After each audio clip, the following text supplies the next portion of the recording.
At Christmas, my brother's son said my kid was too dumb for the video game they got.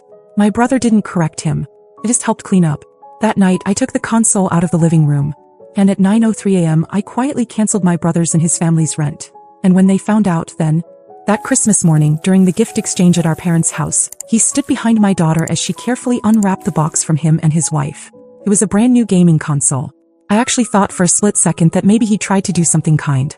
My daughter, Lila, is 10, quiet, modest, and so easily overlooked by louder personalities in the family. She smiled at the box, running her fingers along the picture on the packaging, like she was trying to memorize it. That's when Evan leaned in, his breath close to her ear, and said, "You wouldn't get this game anyway. You're too shy for it. Too slow." Lila froze. Before she could even process it, Tyler, his 12-year-old, chimed in, "Yeah, you just mess it up." It was one of those moments where time stretches. My parents were still chatting over coffee, my mom was passing cookies around, and I was waiting for Evan to correct his kid or at least soften what he'd just said. Nothing. He didn't even glance at Lila. His wife smirked like it was harmless fun. I didn't make a scene. I've learned with them that confrontation just feeds whatever game they're playing. Instead, I gathered up torn wrapping paper and empty boxes, carrying them into the kitchen. I could feel Lila's eyes on me for a moment before she looked away. The rest of the day was a slow burn. Tyler set up the console in the living room like it belonged to him. The controller never left his hands. Lila didn't ask to play. She sat in the corner with a library book she brought in her bag, turning pages so quietly you could almost miss she was there. And all the while, Evan acted like nothing had happened. Like the console was some generous gift, not a tool to remind my daughter of where she ranked in his version of the family. By the time we got home that evening, I'd made up my mind. At 9 o'clock, after Lila was asleep, I walked into the living room. The console sat under the TV, wires trailing neatly into the wall. I unplugged each one, wrapped them up, and carried the whole thing to my bedroom closet. I set it on the shelf, shut the door, and stood there in the dark for a long time. That was step 1. Step 2 was coming at 9:03 the next morning, and they'd never see it coming. At exactly 9:03 the next morning, I sat down at my desk with my coffee, opened my banking app, and scrolled to the recurring transfer for Evan's rent. It was the same one I'd been sending for 14 straight months. Same day, same amount, no questions asked. That morning, I didn't hesitate. My finger hovered over cancel for less than a second before I tapped it. The confirmation popped up. This payment will not be processed. That was it. No fireworks. No dramatic music. Just silence in my living room and a weight lifting off my chest. I'd thought about this moment before plenty of times, usually after some small insult toward me or Lila that I brushed off for the sake of keeping the peace. But this time felt different. I'd been there when he and Tyler turned a Christmas gift, something meant for my daughter, into a public reminder that she wasn't part of their little world. And I'd stood there in my parents' living room watching my brother act like that was perfectly fine. By noon, my phone buzzed with the first message from him. "Hey, the rent didn't come through. Send it today, we're already late." No greeting. No question. Just an instruction. I didn't answer. 20 minutes later. "What's going on?" "Then, is this a mistake?" "Then, don't make this harder than it needs to be." I still didn't answer. By mid-afternoon, the tone shifted. His wife started texting me, pretending she didn't know what was happening. "Hey Claire, I think the rent transfer got messed up. Could you check? We've got bills due and Tyler's already stressed about the house situation." That one almost made me laugh. Tyler hadn't seemed too stressed when he was mocking my kid in front of an audience. When the text didn't work, the calls started. First from Evan, then from her. I let them go to voicemail. My phone pinged so often that I finally switched it to silent and put it face down on the counter. I'd learned long ago that people like them depend on your immediate reaction. They push hard and fast so you don't have time to think. I wasn't going to give them that opening. By evening, the desperation started to seep through. The messages shifted from "we need it" to "you owe us" to "what will mom and dad think when they hear about this?" And that last part told me exactly what was coming next. They were going to turn it into a family war. What they didn't know was that I'd already decided how far I was willing to go. And I wasn't backing down this time. By the next morning, Evan had widened the circle. It wasn't just him and his wife filling up my notifications anymore. Now my parents were in on it. My mother's first text came in at 7:42 a.m. "Your brother says there's been a misunderstanding with the rent. Just send it over and clear this up before it turns into a bigger problem." There was no question in her words, just the same assumption they'd all made for years, that my role was to quietly step in, write the check, and keep the peace. I didn't reply. An hour later, my dad called. I let it go to voicemail. His voice was calm, almost rehearsed, as he left a message about how family sticks together and how I shouldn't hold grudges over something so small. I stood in my kitchen listening to it, my coffee going cold, thinking about how easily they all minimized what had happened. My daughter getting humiliated in front of the entire family was small to them, because it hadn't been their kid. By lunchtime I started getting messages from relatives I rarely spoke to. An aunt asking if I was really going to do this to Evan right before the new year. A cousin I barely knew chiming in with, maybe just talk it out. The story had clearly been making the rounds, and Evan was the one telling it. At 1:17 p.m., my phone lit up with a number I didn't recognize. It was my grandfather. He doesn't call much, but when he does, it's because something matters. I answered, ready to hear another lecture. But he didn't lecture. He told me Evan had already called him, painting himself as the struggling father blindsided by his sister's sudden cruelty. My grandfather wasn't buying it. He'd been at our parents' house the day before. He'd seen the way Evan and Tyler acted, the way Lila shut down. And he told me without hesitation, "You're not wrong, Claire. They've been using you and you've been letting them. Enough's enough." I didn't realize how much I needed to hear that until the words were out of his mouth. For the first time in 2 days, I felt like I wasn't standing in this storm alone. That sense of relief didn't last long. By early evening, there was a knock at my door. When I opened it, Evan was standing there with Tyler. Tyler was holding the console, looking uncomfortable, muttering something that sounded halfway like an apology but with no weight behind it. Evan said they'd decided to give it back to Lila, as if handing over the box somehow erased everything else. I didn't take it. I told him it was already in my house and that it was never about the game. His smile went cold. He started in about how I was punishing his son for just a joke, and how I was blowing things out of proportion. I didn't argue. I simply told him I was done. With the rent, with the handouts, with letting them treat my daughter like she was less than. He stared at me like he couldn't process the words, and then I saw it. That flicker when he realized the rent money wasn't coming back. Not this month. Not ever. The day after Evan stood at my door with the console, things went quiet, at least toward me. I should have known that didn't mean he was backing off. It started that afternoon when I picked Lila up from school. She walked toward the car looking puzzled, holding a small paper bag. Inside were 3 colorful game-themed keychains and a folded note. The note was in Tyler's messy handwriting. "You can come play at my house if you get your mom to stop being mad. Bring the game back too." I asked her where it came from. She said Tyler handed it to her at lunch and told her to think about it. It wasn't an olive branch, it was bait. A 10-year-old shouldn't have to be the middleman in a financial battle between adults, but Evan had no problem putting her there.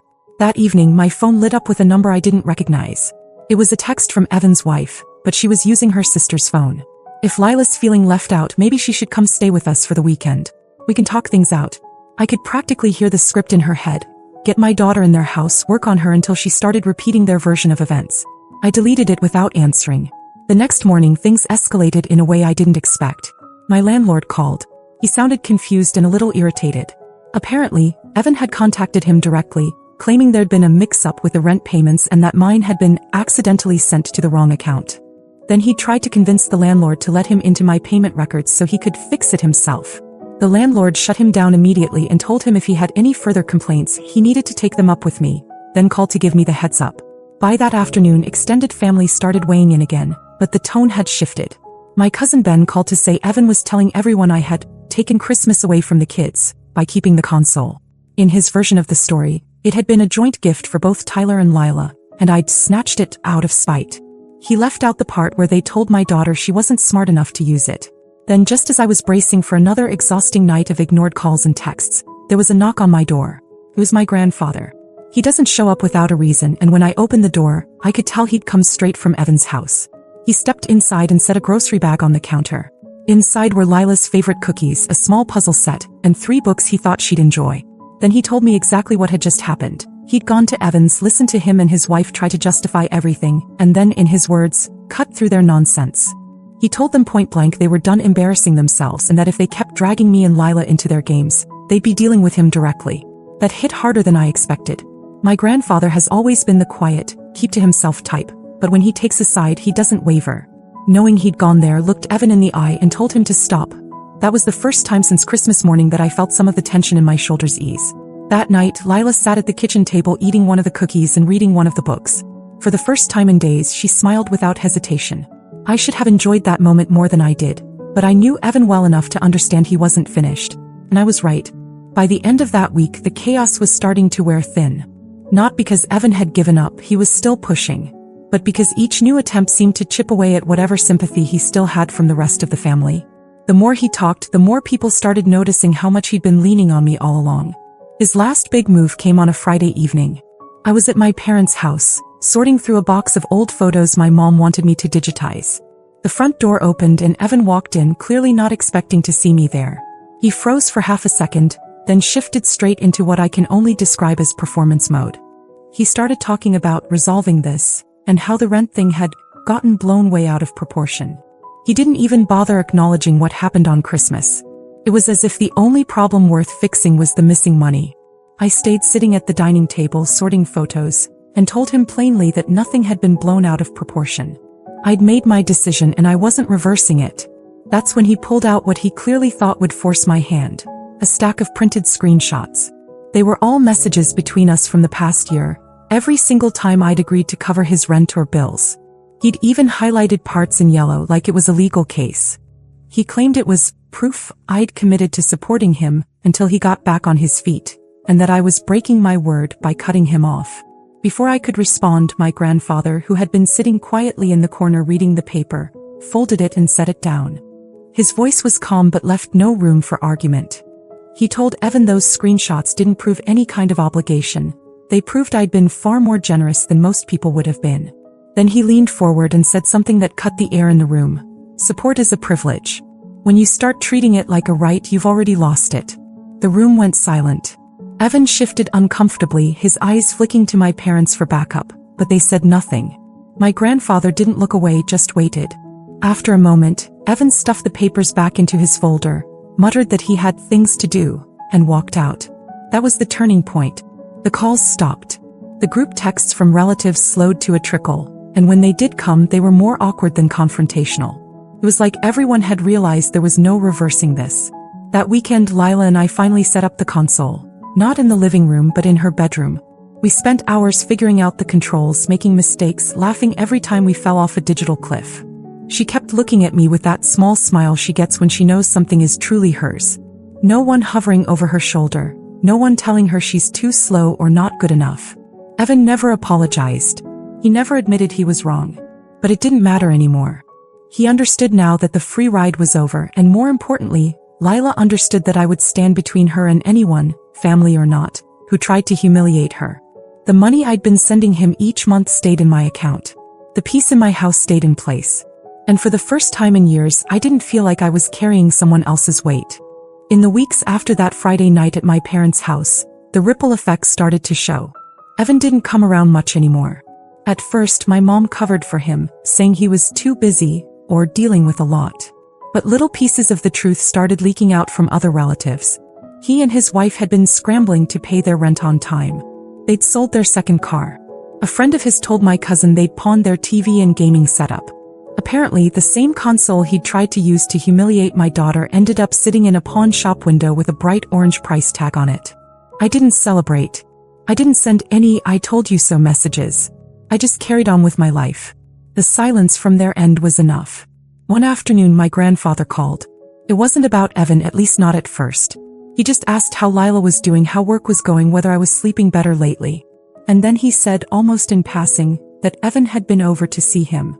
According to my grandfather, Evan admitted things were tight, but refused to explain why, still trying to save face. My grandfather had just nodded and told him, when you burn bridges, you don't get to complain about the walk. Meanwhile, Lila seemed like a different kid.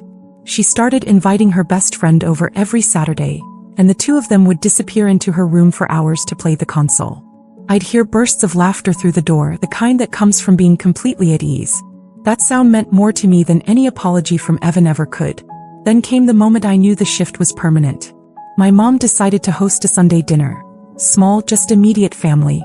I didn't expect Evan to show up, but he did. Only he was different. No leaning over Lila's shoulder, no casual jabs disguised as jokes, no territorial posturing around me. He kept his distance, spoke only when spoken to, and didn't bring up the rent once.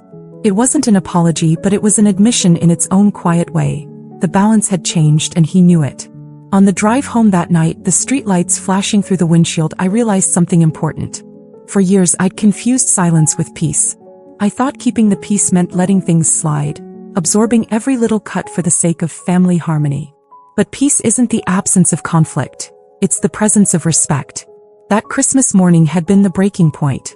The rent cancellation, the confrontation, the fallout. It all led to this new reality where my boundaries weren't negotiable. Evan lost the rent money. He lost the automatic safety net. And maybe if he didn't change, he'd lose even more over time. But Lila gained something he couldn't touch. The absolute certainty that her mom would step between her and anyone, even family, if they tried to tear her down. And for me, that was worth more than every check I'd ever written combined. 10 days after that Sunday dinner, I thought the whole situation had finally settled into silence. No calls, no messages, no accidental run-ins. Then on a Wednesday afternoon, my grandfather called again. But this time he sounded almost amused. Apparently, Evan had gone to our parents and announced that he and his wife were moving to a cheaper place to have more control over their finances. My mom repeated it to my grandfather like it was some bold, independent choice, but he'd already heard the real story. They were being evicted. The landlord had given them notice after months of late payments before I even cut them off. My rent help had been the only thing keeping them in that apartment, and without it, the clock finally ran out. What I didn't expect was what happened next. Evan actually reached out to me. No insults, no pressure. Just a short message. We're moving out this weekend. I know we didn't end things well. I hope one day Lila will come over again. I read it twice. It wasn't quite an apology, but it was the closest I'd ever get from him. I didn't reply. Not out of spite, but because there was nothing left to say. Sometimes leaving a message unanswered is its own kind of answer. That weekend, I drove past their old place by accident on my way to a friend's house. The blinds were open, the living room empty except for a couple of boxes and an overturned chair. The space looked smaller without the clutter, and for some reason that image stuck with me, like all the weight they'd been trying to hide had finally spilled into plain sight. Life on my side kept moving. Lila had started a new art class after school. The console was now something she and her friends enjoyed without hesitation. She'd stopped asking about Tyler entirely. That told me everything I needed to know about how she'd processed what happened. The conclusion came to me one night as I was folding laundry. Help is only meaningful when it's respected. Without respect, it's just a leash, and the person holding it ends up more trapped than the one at the other end. Cutting that leash wasn't cruelty. It was freedom, for me and for Lila. Evan's chapter in our lives didn't end with a dramatic fight or some tearful reconciliation. It ended quietly, with the understanding that the door was still there if he ever learned how to walk through it without stomping on everyone inside. But until then, it stays shut. And I sleep just fine knowing it.